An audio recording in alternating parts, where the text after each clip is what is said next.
দেওয়া আছে issue of common stock, issue করলে প্লাস ফিগার, তাহলে ইস্যু অফ কমন স্টক, তাহলে ইস্যু করলে কোন figure? Plus figure.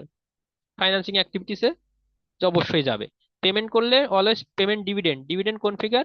Minus figure. Payment of account payable, account payable কি আসবে? অ্যাকাউন্টস পেয়েবল তো ফার্স্ট পার্টে যাবে, কারেন্ট লাইবিলিটিস আসবে না।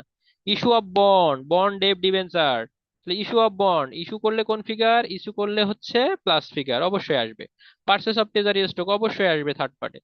Computer need cash provider or use by financing activities বের করো। প্রথমে ক্যাশ ডিভিডেন্ড, এই যে দেখেন ক্যাশ ডিভিডেন্ড বসাই দিলাম। Cash dividend 60,000 minus figure. Issue of common stock, এই যে ইস্যু করছে, ইস্যু পুরো করলে plus figure 2,20,000। Issue of bond payable, issue of bond debenture, issue করলে কোন ফিগার? প্লাস ফিগার, এই যে 2,20,000। তারপরে কি আছে? Purchase of treasury stock, purchase করলে মাইনাস ফিগার 1,60,000। ব্যাস। আর কোনো এন্ট্রি আছে? আর কোনো এন্ট্রি আছে কি দেখতে হবে, আর কোনো এন্ট্রি আছে কিনা। যদি আর কোনো এন্ট্রি না থাকে তাহলে এখন কি করব? যোগ বিয়োগ করব। যোগ বিয়োগ করে দেখেন কত হয়েছে, 2,20,000 টাকা প্লাস ফিগারে বের হয়েছে। এই যেহেতু প্লাস ফিগারে বের হয়েছে, net cash provided by financing activities, এটা হচ্ছে এর নাম। তাহলে আমরা কিন্তু অলরেডি ক্যাশ ফ্লো স্টেটমেন্টের ইনডিরেক্ট মেথডের সব মোটামুটি কিছু পার্ট শিখেছি। সি পার্ট যখন করব সে তখন এগুলো কোন সাথে থাকবে? একসাথে থাকবে।